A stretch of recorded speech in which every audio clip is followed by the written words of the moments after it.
and welcome to VOSR International, the voice of shortwave radio. I'm your host, Wavecrest Guy. This broadcast is being transmitted by WRMI, Radio Miami International, in Okeechobee, Florida, on both 9455 and 15770 kilohertz. This broadcast is also being transmitted by shortwave radio in Lower Saxony, Germany, on 3975 kilohertz.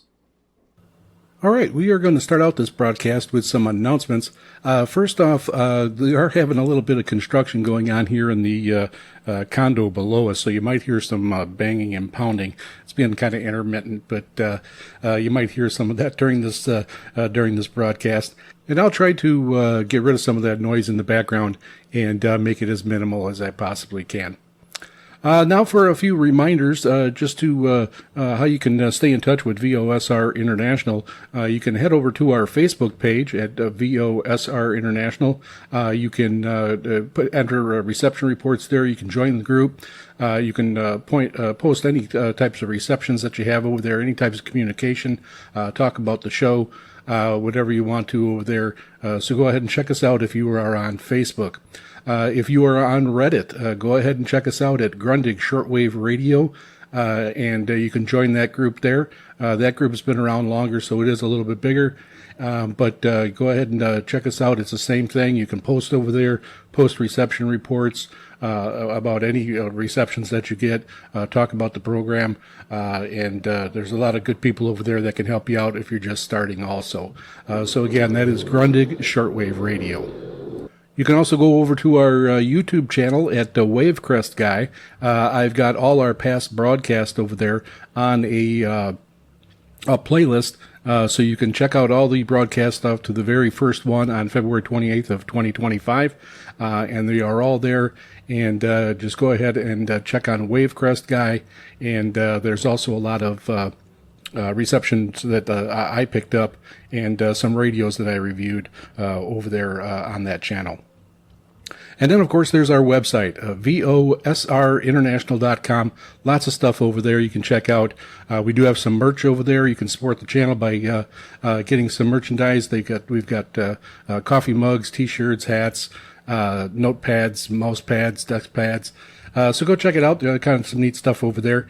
And then also on our website, we have our listeners map, where I put a pin when you send us an email on your location. That's starting to fill up really nicely. We've got close to 400 pins on that map now from all over the world. Go check that out. We also have our listeners radios page. Go over there and check that out. You can flip through and see everybody's radios that sent in pictures of their radio rooms or of their radios. There's some really nice radios over there to check out. Make sure you go over there and check that out also while you're there.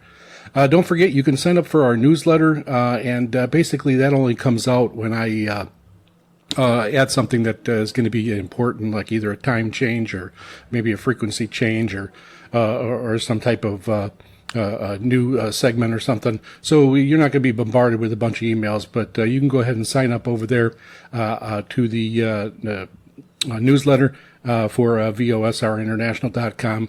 It's on the bottom of every page that's on there, a place for you to sign up on that. I also have a page dedicated to our past broadcasts over there. It's got the links that go over and play the past broadcast. So they're all on there. I update that all the time. And the newest one available is listed right now, so you can go check that out. It's on another separate page that you'll notice when you get on our website. So don't forget to check out VOSRinternational.com. And now, on with the show. And now we're going to have a programming segment. And first off, I'd like to thank Mohawk Valley SWL, and also known as Ancient Grass. He's also been a guest host here on VOSR International. He had just posted a reception of this that he picked it up, and he posted it on our Reddit group over at Grundig Shortwave Radio. So you can go over and check it out. You can join the group over there. You don't have to have a Grundig Radio to join the group, and you can check out his reception. And it is of RWM, is Radio Moscow's time broadcast. And I didn't really know much about this, so I decided to check this out after he posted that. And I never really tried to get that here. I haven't tried to get it yet, so we'll see if I'm able to pick it up. But as you'll see later, with some of the information, it is kind of hard to pick up. First off, RWM is the call sign of a high-frequency, a shortwave standard and a time signal radio station in Moscow, Russia. It is controlled by All Russian Scientific Research Institute for Physical Engineering and Radiotechnical Metrology, and is operated by Russian Television and Radio Broadcasting Network. The transmitting frequencies, and this was one of the things that I was wondering about, how much power that they do broadcast out of. So on the frequencies of 4.996 megahertz, they broadcast with 5 kilowatts of power. And then on 9.996 and 14.996 megahertz, they transmit at 8 kilowatts of power. So a little bit more there, quite a bit difference. Kind of similar to WWV and WWVH. They broadcast at different powers, and like I mentioned over at CHU in Canada also. The frequencies are very close to those of WWV and WWVH. Because of this, RWM is very difficult to receive in North America with simple receivers of low selectivity due to the interference from these said stations. So because those other ones are more powerful, you're probably closer to them. It is hard to get these because they're very close on the dial. The mode of transmission is NON and A1A. So between 0 and 8 minutes past the hour, RWM transmits a straight unmodulated carrier wave. At 9 minutes past, RWM identifies itself in Morse code and just repeats RWM, RWM. Between 10 and 20 minutes past the hour, RWM transmits a pulse of carrier every second, with the difference between UT1 and UTC in units of 1/50th of a second encoded onto the once per second pulses. Between 20 and 30 minutes past the hour, RWM transmits 10 carrier pulses each second, and this transmission cycle is repeated every half hour. RWM does not transmit the time of day, only standard time intervals. So I do have a short recording of this, and it is a short 30-second recording. Actually, the reception goes back to March 31st of 2013, and it was received in the UK. Here is that reception.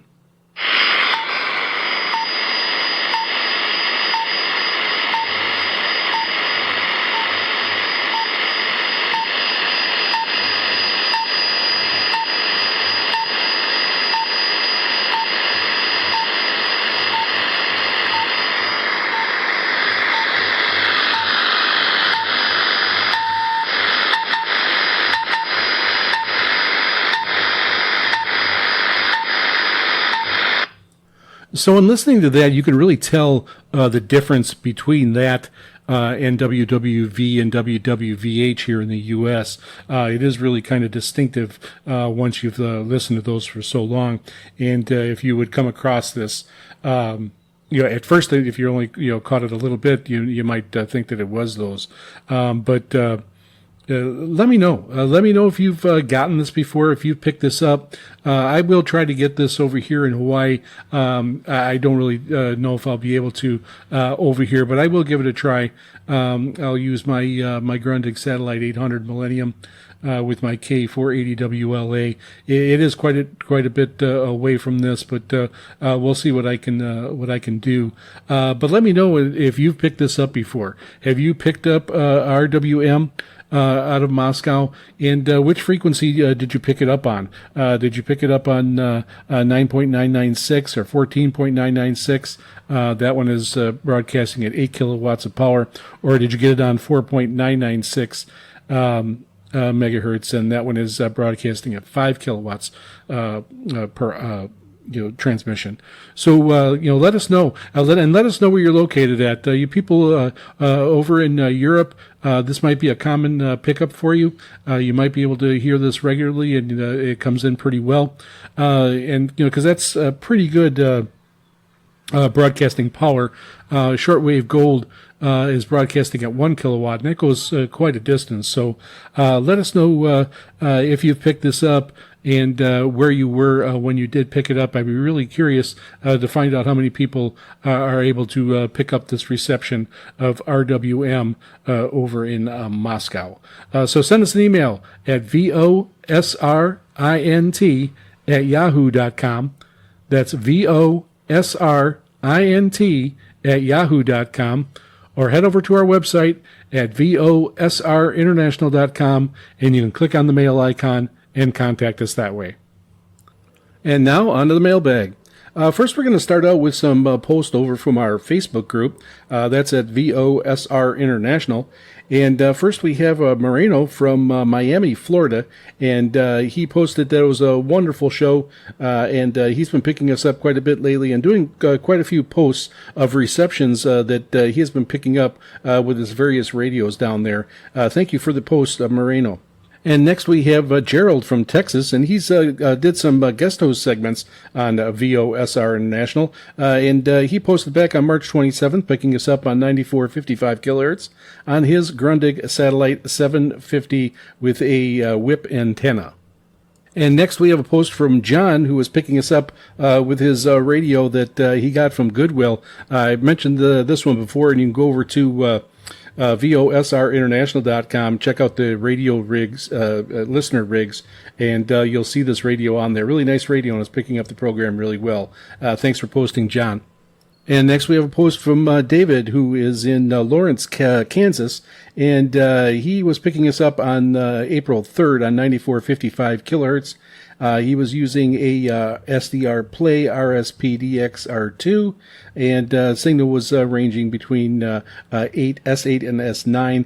He was using a loop-on-the-ground antenna strung around the living room floor. He writes, great program with a wealth of info. Thanks for your post, Dave.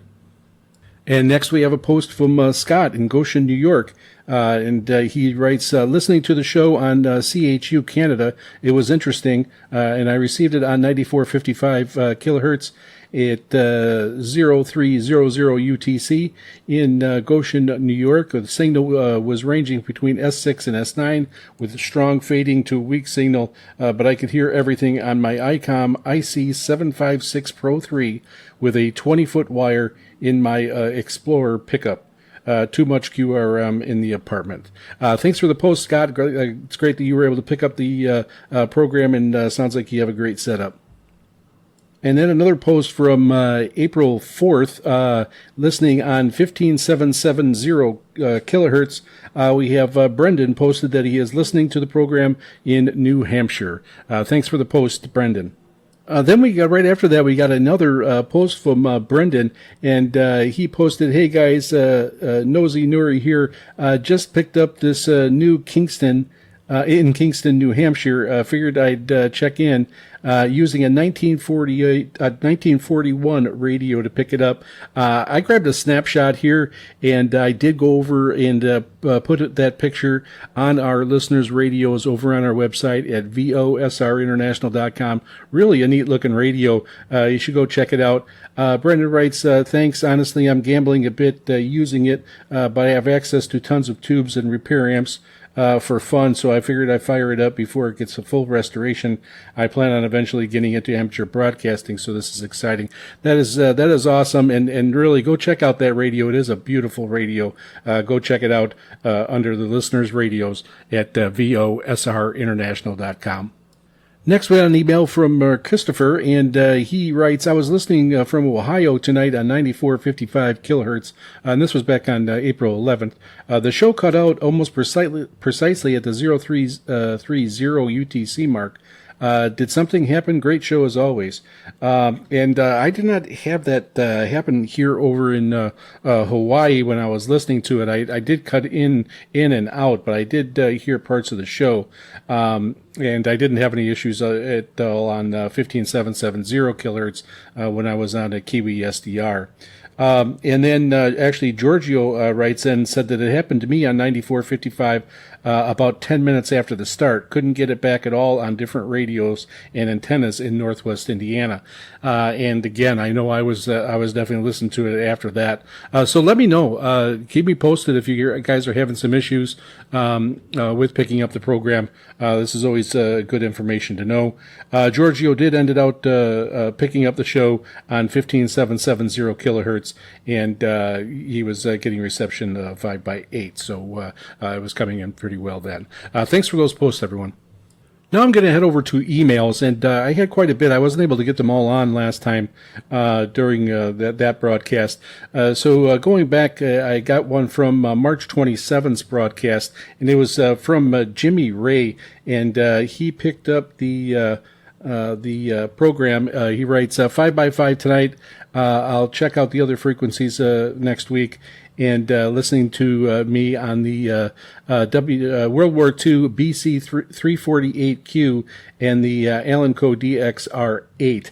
And then he also wrote again, this is on April 4th, for that broadcast. And he thanked me for the shout out from that March 27th email. As I'm listening to on 9455 kilohertz, I think that was a rebroadcast out of Florida.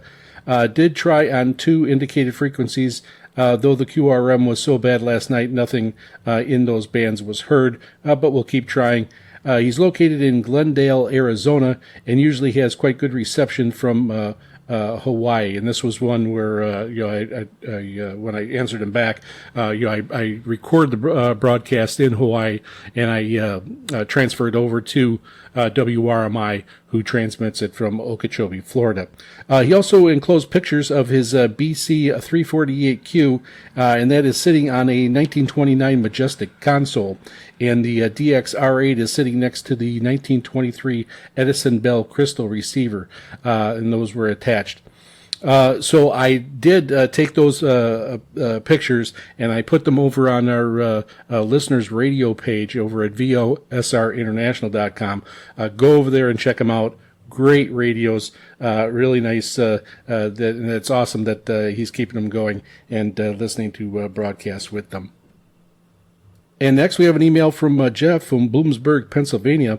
He writes, just caught tonight's broadcast on 15770 kilohertz. This was back on April 4th.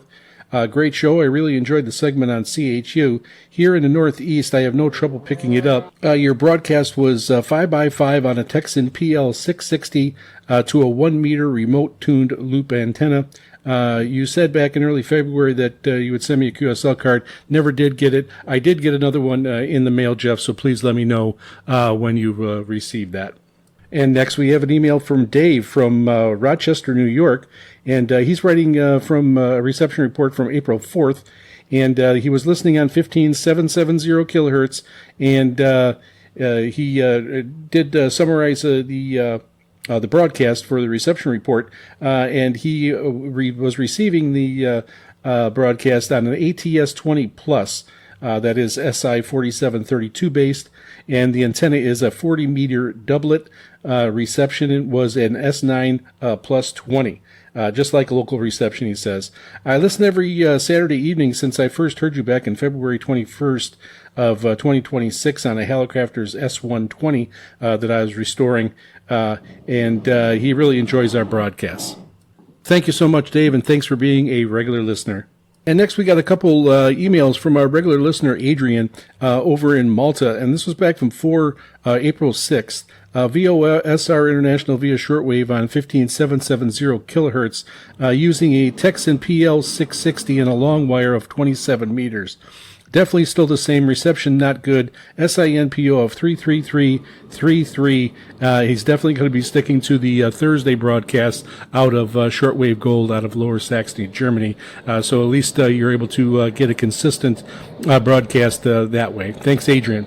Then Adrian did write back on April 11th, and he writes from April 9th, VOSR on 6160 kilohertz from Malta via SDR20 with an SINPO of 55454. So much better coming through shortwave gold out of Germany. Thank you, Adrian. Next, we have a email from Jawahar, who is over in India, and he was listening to VOSR International on April 4th via 15770 kilohertz. His receiver is a Sony ICF SW7600 GR. The antenna is a 20-meter long wire that was outdoors. Reception quality was an SINPO of 35553, and that was 4:30 a.m. local time. At that time of the year, there exists a window for this frequency of WRMI on 15770 kilohertz to propagate across the Atlantic path into India, and it is heard quite often. And then he goes on to summarize the program for the reception report. And he also writes, listening to radio has been my hobby for several years. I live in the state of Goa, located on the southwest coast of India. Goa used to be a Portuguese colony in 1961 until 1961. The climate there is warm and humid. The colonial influence in the panoramic landscape make it a popular tourist destination. I work as a sailor in the Merchant Navy and presently at home on leave. The nearest I have been to Hawaii is the island of Kuritami in the year of 2023. Out there, I could tune in many AM stations from Hawaii, including KNDI. I had written to most stations, but got a reply from only one. KNDI never did reply. Attaches a short recording of the reception of KNDI and a map that he had sent for the transmission map. And he also posted or sent a picture of his Radio Shack, and I did put that, of course, over on our website at VOSRinternational.com. Go over there and check it out. Very nice. I did get a QSL card sent out to Jawahar over in India. Please let me know when you get that. I have no idea how long it'll take to get there from our small post office here on Molokai. Next, we have an email from Franco from Ronkonkoma, New York. He was listening on April 4th on 15770 kilohertz. The radio signal strength was between 6 and 8, a little static, but clear on my Sea Crane Skywave. Thank you so much for the email, Franco. And next, I got an email from Michael from Washington, D.C. He just wanted to let me know that he did get his QSL card. It said he spent 15 days in transit. It was sent on Tuesday, March 24th, and it was. So 15 days will get to from Molokai to Washington, D.C. So that's going to be a little bit of a gauge for some people who are waiting for some cards to arrive in the mail. Thank you so much, Michael. And next we have an email from Fritz, who was listening on Shortwave Gold on April 9th, and he was listening on 6160 kilohertz. And he actually sent me a link that he posted on YouTube of the program. I am going to go ahead and I'm going to put that over on our website at VOSR International, so you guys can go over there and check it out. Thank you so much for the email, Fritz. And next we have a regular listener, Harry. He sent an email. Aloha, Jeff. Thanks for the active magnetic loop antenna and other programs. It's always nice to hear comments from other VOSR International listeners from around the world. I was listening this time on a Kuopio Kiwi SDR with a Bonito Mega Loop FX in eastern Finland on 6160 kilohertz. Reception was fair to good. Signal was S5 to S6. Signal was not perhaps very strong, but it was stable, and the signal-to-noise ratio was okay, and the signal was easy to listen to. There was all the time on the UTE sounding like a cricket or a grasshopper above 6160 kilohertz, but it was not too strong. If you use the SAL mode, you can kick it away. An SINPO of 33443, And he writes, VOSR International was also audible on 3975 kilohertz in Kuopio with a weaker signal. No interference there, fair reception overall. I could hear 6160 kilohertz also at home in northern Finland with a fading signal with my Sony ICF 2001D. Fading outs at times for minutes when the signal was up, reception was fair. We're having it early here in early spring here in Finland. Snow is gone, summer birds are coming in, and you can see the flowers coming up. Nights are still below 0 degrees Celsius, but days can be fairly warm. Thank you so much, Harry. It's really interesting to see how the difference is between 3975 kilohertz and 6160 kilohertz that you're receiving over there in Finland. Thanks again. And next we have an email from Speedbird from Northeast Georgia. He writes, hey, I was scanning through the bands on my first real shortwave capable radio, a Redicus V115P. I got the other day for my 22nd birthday and stumbled across your show on 5850 kilohertz. I tuned in a bit late, but found the segment on CHU very interesting and was even able to pick it up, although I barely got it, on 3330 kilohertz after the show. Greetings from Northeast Georgia in the U.S. I have attached a recording of the show that he used with the built-in SD card slot on the V115P for you. Really nice. It's a really nice feature, that radio. Also writes down, not bad for a built-in telescopic on a $20 Amazon radio. And do you have any recommendations for affordable secondhand radios? I did answer him back and answered his questions there. And then he also asked about when the next show is, so I sent him a schedule. So hopefully you are listening to the program here, Speedbird, and thank you so much for the email. It's really great, and hopefully you'll be a regular listener. And next, I got a few emails from regular listener Gary over in Seattle, and he always picks up the show fantastic on 94.55 kilohertz, and he said it works just like magic over there.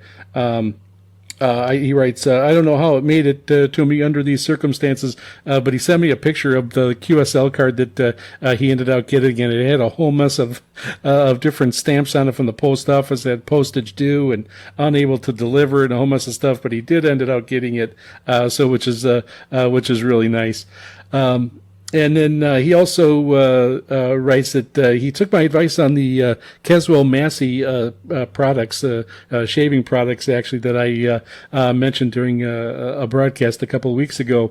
And he was checking out some of the items that they have over there. Let us know how they work out for you, Gary. Thank you so much for your emails. And next we got an email from Curtis. He writes, listening in Peoria, Arizona on 5850 kilohertz at 0235 UTC on April 11th, hearing the mail call, and he's using a Yaesu FTX F1 and a long wire. Thank you so much, Curtis. Thank you for the message. It's always great to hear from listeners. Next, we have a email from regular listener Justin out of Wisconsin, and he was listening on 94.55 kilohertz on a RSP Duo with an MLA 30 plus antenna. Reports an SINPO of 55555. He writes, fantastic signal tonight. Thank you for listening the new shows on WRMI. I am hoping to catch Sunny Jim show before the program ends for the summer. And he's still waiting on a QSL card. That hopefully that should be coming soon. Let us know when you get it, and if you don't, we'll get another one out in the mail. And next we have a email from Liam in Berthoud, Colorado. He writes, Dear Sir, hello, I would like to submit a reception report for your broadcast of VOSR International, listening on April 11th of 2026 on 94.55 kilohertz. He reports an SINPO of 55445, a great reception with some occasional shortwave whooshing type fading. Some of my local RFI that sounded like a 60 hertz buzz under the broadcast. And the receiver was a Shuandan D808 with the MLA 30 plus antenna mounted indoors. I've been listening a bit since I listened to VOSR and decided to tune in. I enjoyed the segment on the Wellbrook antennas, and I remember when it was big news when they stopped making them. I was still newish to the hobby when that happened. I didn't really care about the antennas then. I thought the telescopic whip would pick up anything. I stumbled upon VOSR back in September of 2025.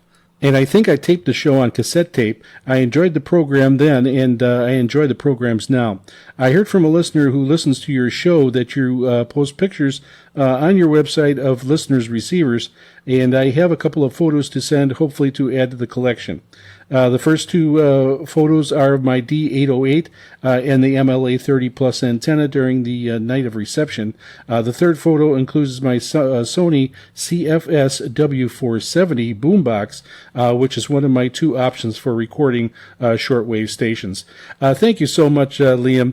And he also writes, thank you for taking the time to read this, and I will continue to listen to VOSR International. Thank you so much. It's always great to get emails like this, especially when people just stumble upon us and then become regular listeners. I did take Liam's pictures, and I do have them over on our website at VOSRinternational.com. Just click on the Listeners Radios page and take a look. And you'll be able to see his radios in the antenna and how he's got it mounted indoors. Thanks again, Liam. And next we have an email from Colin, and he writes, good day and happy Friday. I would like to report your signal on 9455 kilohertz on Friday, April 10th on an ICOM IC751. Signal had some fading, but was a solid 5.7. My name is Colin, and my call sign is VE7JJ, and he's located in Prince George, British Columbia, Canada. And I did end out sending a QSL out to you, Colin, so let me know when you receive that. And thank you so much for taking the time to write in and listening to the show. And next we have an email from Dan, and he writes, greetings from northeastern Illinois. I heard your program for the first time tonight. This was back on April 10th, and I thought I'd send you a reception report. I don't know if you EQSL, but if you do, I would appreciate one. I really enjoyed the content about the Wellbrook. As someone who is using an MLA 30 Plus, I'm always thinking about upgrading, so I found it informative. Thanks for the program. Then he does write about the reception was an SIO of 544. He writes with a heavy background buzz and some minor fading. He also listened to the program on an SDR Play RSP DX2 with an indoor MLA 30 Plus antenna. You're in the same boat that I am, and I do the same, Dan. I have a good antenna working right now. I've got the K480 WLA, but you're just always looking for something that might be able to pick things up a little bit better. So thank you very much for your email, and let me know when you receive the QSL card. And then our last email is from Hidemi, and he is in Japan, and he did write just to let me know that he did get his QSL card in the mail. That was ended out being from April 2nd, roughly to April 12th, so a little bit quicker, about 10 days over to Japan. Not too bad. So please, if you requested one or I said I have one in the mail, please let me know when you receive it. Then I get an idea how long these things take. And then I can also, when you answer and say that you did get it, I can let everyone else know on the broadcast, and they can then expect it in a certain time frame. And then if you don't get it, don't be afraid to let me know, and we'll get another one out in the mail to you. So keep those emails coming. Send us an email about the segments of the show, about the show, your thoughts, and just reception reports. Always great. Just a note to say hi and where you're listening from, and we can get you on our VOSR International Listeners Map. So send us an email at VOSRINT@yahoo.com. That's VOSRINT@yahoo.com.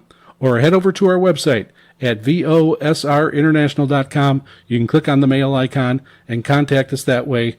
You can also go over to our Facebook page at VOSR International, join the group over there, and then you can post and leave comments there too also. And now we're going to have another segment of On This Day in Shortwave Radio History. First off, May 7th, 1895, the birth of radio. Russian physicist Alexander Stepanovich Popov demonstrated his invention, the first radio receiver, to the Russian Physical and Chemical Society in St. Petersburg. This event is commemorated annually in Russia and Bulgaria as Radio Day. May 7th, 1945, VE Day, Surrender Broadcasts. On this day, international audiences heard news of unconditional surrender of German forces at Reims, France. AFRS Celebration. The American Forces Radio Service aired a special celebration featuring major entertainers of the time, including Bob Hope, Bing Crosby, Dinah Shore, and international messages from figures like Charles Boyer. Final actions. While celebrating, the Allied radio continued to remind listeners that the war in the Pacific was still going on. May 8th, 1945. President Harry S. Truman addressed the American people via radio to announce the unconditional surrender of Nazi Germany. This announcement was broadcast over international shortwave radio to U.S. troops and listeners worldwide. May 11th, 2019, Armed Forces Day, cross-band test. The U.S. Army Military Auxiliary Radio System, MARS, conducted its annual cross-band test, a significant event where licensed amateur radio operators communicate with military stations on shortwave frequencies. May 12, 2022, Voice of Korea's COVID-19 announcement.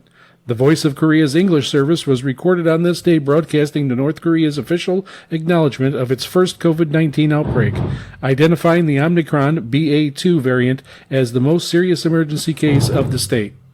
May 12, 2016, Radio Nacional da Amazônia in Brazil. On this day, Brazilian shortwave stations were active with breaking news regarding the impeachment trial of President Dilma Rousseff. Recordings for on 6180 kilohertz and 11780 kilohertz frequencies are captured. Intensive coverage of the events. May 13th, 1940, Winston Churchill delivered his famous Blood, Toil, Tears, and Sweat speech, which was broadcast on shortwave to the world. May 13th, 1989, shortwave stations like Radio Free Europe played a crucial role in disseminating news during the fall of the Berlin Wall era. May 16th, 1956, atomic bombing testing. Radio and media reports covered military activities regarding the H-bomb test in the Marshall Islands, highlighting the use of shortwave for transmitting news about the global atomic developments. May 20th, 1985, Radio Marti is launched. Radio Marti was launched, a United States government shortwave station aimed at broadcasting news and information to Cuba. May 21st, 2011, Family Radio Judgment Day campaign. Harold Camping, who ran a large international shortwave ministry, predicted that May 21st, 2011 as the start of Judgment Day. This date was widely covered on shortwave radio through his family radio station broadcast and attracted massive attention from listeners and media worldwide. May 21st, 1952, the 15-meter band, 21 megahertz, was opened to amateurs in the United States, providing a new band for shortwave communication. May 22nd, 2014, the Thai coup d'etat. Radio Thailand broadcast patriotic songs and officials' announcements instead of its scheduled English-language service following the 2014 Thai coup d'etat. Recordings of this day capture the shift in content to reflect the new political reality, which was mirrored on domestic Thai news resources. May 25th, 1928, the launch of Graf Zeppelin. On May 25th, 1928, the famous airship Italia crashed while returning from the North Pole. This event triggered one of the most famous early uses of emergency shortwave radio in history. The survivors used a small field transmitter and to send SOS signals that were eventually picked up by a Russian amateur radio operator, leading to their rescue. May 28th, 1987, is the day that Mathis Rust famously landed his Cessna in Red Square. Shortwave listeners worldwide, particularly those tuned to Radio Moscow, monitored the airwaves for the Soviet reaction, making it one of the most listened to unplanned events in international broadcast history. May 30th, 1989, Radio Beijing. While most famous protest broadcasts occurred on June 4th, the days leading up to it, including May 30th, were marked by intense coverage of the Tiananmen Square protests on shortwave. Shortwave was the only way of international listeners could follow these developing events in real time before the Internet age. June 2nd, 1896. Italian inventor Marconi applied for his first ever patent for a system of wireless telegraphy in the United Kingdom. While early experiments used longer waves, Marconi's subsequent work in June and July of 1923 at Polthood Wireless Station proved that wavelength waves, 97 meters, were viable for long-distance nighttime transmissions over thousands of miles. June 2nd, 1953, the global event of the coronation of Queen Elizabeth II. This global event was one of the most widely monitored broadcasts in shortwave history. The BBC World Service transmitted the ceremony to a massive international audience, solidifying shortwave's role in delivering live empire-wide news. And that concludes this segment of On This Day in Shortwave Radio History. Let us know what you think. Send us an email at VOSRINT@yahoo.com. That's VOSRINT@yahoo.com. Or head over to our website at VOSRinternational.com, and you can click on the mail icon and contact us that way. And now a programming segment, and this one is going to be about the BBC. I'll get into the little bit of the history of the BBC, and of course they are still broadcasting. And I here in Hawaii, I can't get them that much. I can get them out of Madagascar late at night. And I can catch some English programming that way. But it is a little bit difficult for me to pick them up here in Hawaii. But they are still alive and broadcasting, and I will start out with a little bit of the history of the BBC. It began in December 19th, 1932, with the launch of the Empire Service, aimed at English speakers across the British Empire. It was renamed Overseas Service in 1939, and finally BBC World Service in 1965. The BBC is kind of legendary, and they've had a lot of milestones throughout the years, and I'll touch on a few of those now. The foundation in 1932 launched from the Daventry transmitting station to reach distant territories cut off by snow, desert, or sea. Then there was an expansion in 1938 to 1942. The first foreign language service, Arabic, was launched in 1938. By the end of World War II, the BBC broadcast in over 40 languages. World War II Lifeline. Shortwave was critical for sending coded messages to French resistance via Radio Londres and providing news to occupied Europe, where listening was often a crime. During the Cold War era, the BBC became a primary Western voice, broadcasting through the Iron Curtain. It utilized relay stations like Wolverton and to enhance the signal strength into the Eastern Bloc. Crisis reporting. The service maintained a reputation for independence during events like the 1956 Suez Crisis and the 1982 Falklands War, even under government pressure. The role of shortwave today. While digital platforms and FM relays have largely replaced shortwave in many regions, it remains a vital lifeline in areas of high censorship or conflict. In March of 2022, the BBC revived specific shortwave frequencies for the Ukraine and parts of Russia to bypass internet blocks. Antarctic tradition. The service continues an annual midwinter broadcast specifically for scientists in Antarctica. Most UK shortwave sites were privatized in the 1990s. Wolverton is now the last remaining UK site managed by Encompass Digital Media. The BBC World Service is a British public service broadcaster owned and operated by the BBC. It is the world's largest external broadcaster in terms of reception area, language selection, and audience reach. It broadcasts radio news, speech, discussions in more than 40 languages to many parts of the world on analog and digital shortwave platforms. Internet streaming, podcasting, satellite, DAP, FM, longwave, medium wave. In 2024, the World Service reached an average of 450 million people a week via TV, radio, and online. Just unbelievable numbers. BBC World Service English maintains 8 regional feeds with several program variations covering respectively East and Southern Africa, West and Central Africa, Europe and the Middle East, the Americas and the Caribbean, East Asia, South Asia, Australasia, and the United Kingdom. There are also 2 online-only streams, a general one and the other one more news-orientated, known as News Internet. The service broadcasts 24 hours a day. The World Service states that its aim is to be the world's best-known, most respected voice in international broadcasting. Its operating agreement states that it retains a balanced British view of international developments.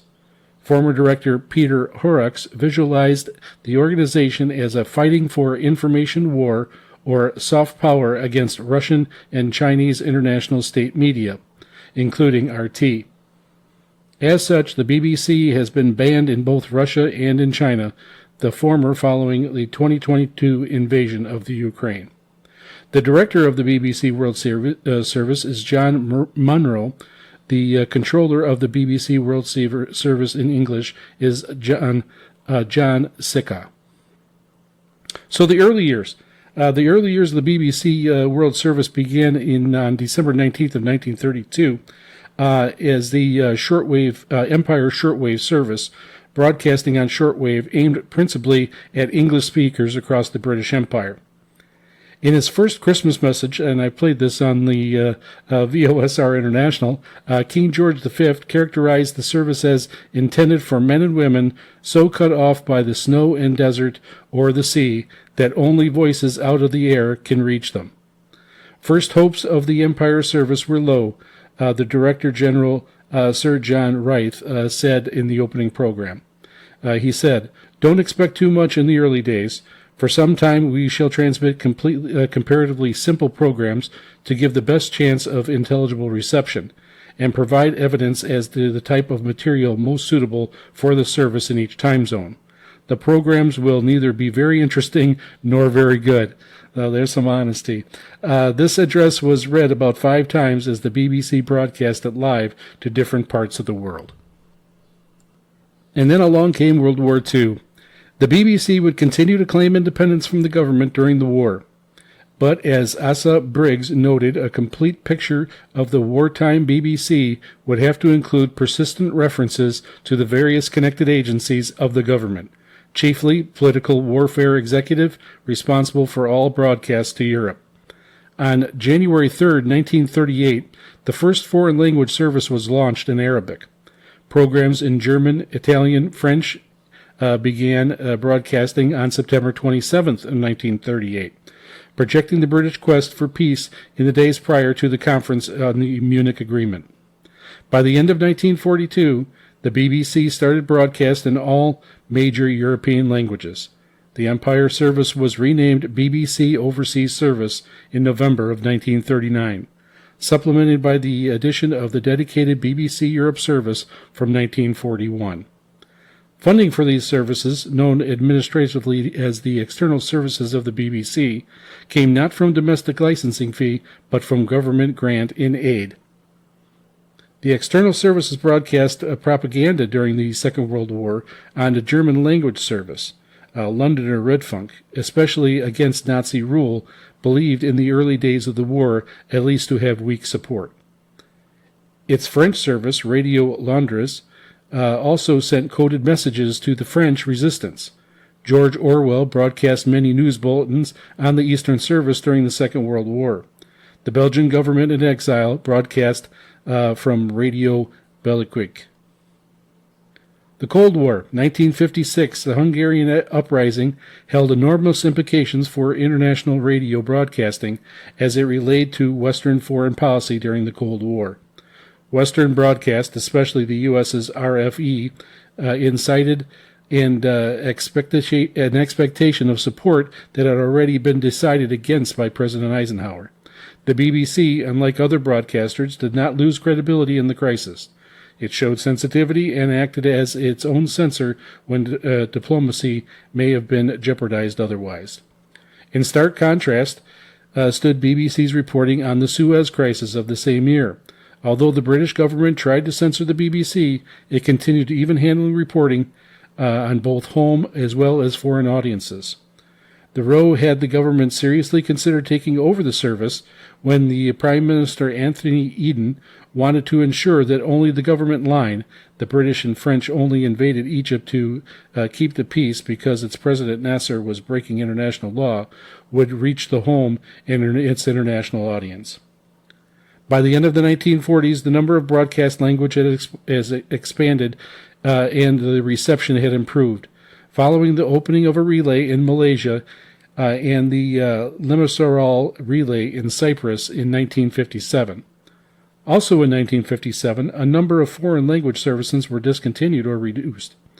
In 1962, the Foreign Office argued that the VOA's philosophy, also presented to it by its then-director Henry Loomis, not to broadcast to fully developed Allied countries in their respective languages, should be adopted by the BBC. The reluctance of the BBC to drop these services was predicted also. On May 1, 1965, the service took its current name, BBC World Service. It expanded its reach with the opening of the Ascension Island Relay in 1966, serving African audiences with a stronger signal and better reception with a later relay on the island of Masra in Oman. I'm able to pick up that Ascension Island broadcast here in Hawaii from time to time late at night. In August 1985, the service went off the air for the first time when workers went on strike in protest of the British government's decision to ban a documentary featuring an interview with Martin McGuinness of Sinn Féin. Subsequently, financial pressures decreased the number of types of services offered by the BBC. Audiences in the countries with wide access to the Internet service is less needed for terrestrial radio broadcast in Germany ended in 1999. After research showed that the majority of German listeners tuned into the English language service. Broadcasting in Dutch, Finnish, French, Hebrew, Italian, Japanese, and Malay stopped service for similar reasons. Into the 21st century. On October 25, 2005, the BBC announced its broadcast in Bulgarian, Croatian, Czech, Greek, Hungarian, Polish, Slavic, and Thai would end in March 2006 to finance and launch in 2007 of the television series in Arabic and Persian. Additional Romanian broadcasts ceased in August 2008. In 2007, the last FM broadcast of BBC News Russia was discontinued at the order of the Russian government, and at least 3 services were dropped in the BBC Russia broadcast. A spokesman for the organization claimed that any media which is government-financed is propaganda. It's a fact, it's not a negative. Reports put the development of the context of criticism of the Russian government for curbing media freedom ahead of the 2008 Russian presidential election. Reporters Without Borders condemned the move as censorship. In 2011, the BBC service newsreader resigned from his BBC post after revelations and claims of involvement in the Kyrgyzstan revolution of April 2010. He had been based in London, but he traveled to Kyrgyzstan using the BBC resources and it appeared in on the radio station under a pseudonym with a disguised voice. One of the leaders of the revolution named the producer as his mentor and claimed that they had discussed preparations for the revolution. Now, traditionally, the service relied on shortwave broadcasts because of their ability to overcome barriers of censorship, distance, and spectrum scarcity. The BBC has maintained a worldwide network of shortwave relay stations since the 1940s, mainly in former British colonies. These cross-border broadcasts have also been used in special circumstances for emergency messages to British subjects abroad, such as advice to evacuate Jordan during the Black September incidents in 1970. These facilities were privatized in 1997 as Merlin Communications and later acquired and operated as part of the wider network for multiple broadcasters by VT Communications. It's also common for BBC programs to air on Voice of America or ORF transmitters, while their programming is relayed by a station located inside the UK. However, since the 1980s, satellite distribution has made it possible for local stations to relay the BBC's programs. BBC World Services is not regulated by Ofcom, as BBC generally is. Instead, the BBC is responsible for editorial independence and setting strategic direction. It defines the remit scope, annual budget, and main commitments of the World Service and agrees objectives, targets, and prioritizes, with the British Foreign Secretary in a document named the BBC World Service License. The chair of the BBC board and the Foreign Secretary meet at least annually to review the performance against these objectives of priorities and targets.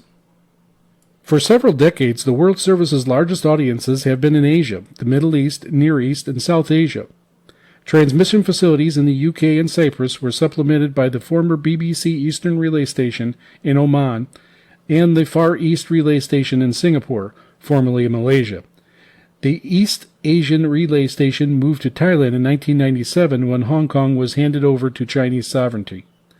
The relay station in Thailand was closed during January 2017 and in Singapore during July of 2023. Currently, a relay station in Masra, Oman serves as the Asian region. Together, these facilities have given the BBC World Service an easily accessible signal in regions where shortwave listening has traditionally been popular. The English shortwave frequencies of 6.195 and 9.74, also 15.31 and 15.36, 17.76 and 17.79 are widely known. On March 25, 2018, the long-established shortwave frequency of 9.74 MHz has changed to 9.9 MHz. The largest audiences are in English, Hindi, and other major languages in South Asia, where broadcasters are household names. The Soviet Union, Iran, Iraq, and Myanmar, Burma have all jammed the BBC in the past. Mandarin was heavily jammed by the People's Republic of China until shortwave transmission from that service ceased. But China continued to jam transmissions in Uzbek and has since started to jam transmission in English throughout Asia. Now, I have just barely touched the history of the BBC on shortwave radio here during this segment. I'll probably revisit it and maybe hit some more concentrated areas of its history in a future segment. But let us know what you think. Send us an email at vosrint@yahoo.com. That's vosrint@yahoo.com. Let us know if you pick up the BBC, what frequency you usually listen to them on, and what times or days of the week you can pick them up in your area. Let us know where you're at. Also, you can contact us by heading over to our website at VOSRinternational.com. You can click on the mail icon and contact us that way. And that concludes our broadcast. Be sure to catch our broadcasts every Saturday at 0300 UTC on 9455 kHz, and also on Saturdays at 2300 UTC on 15770 kHz. Transmitted by WRMI, Radio Miami International, from Okeechobee, Florida. We are also broadcast by Shortwave Radio Gold in Lower Saxony, Germany, on Thursdays at 1800 UTC on both 3975 kHz and 6160 kHz.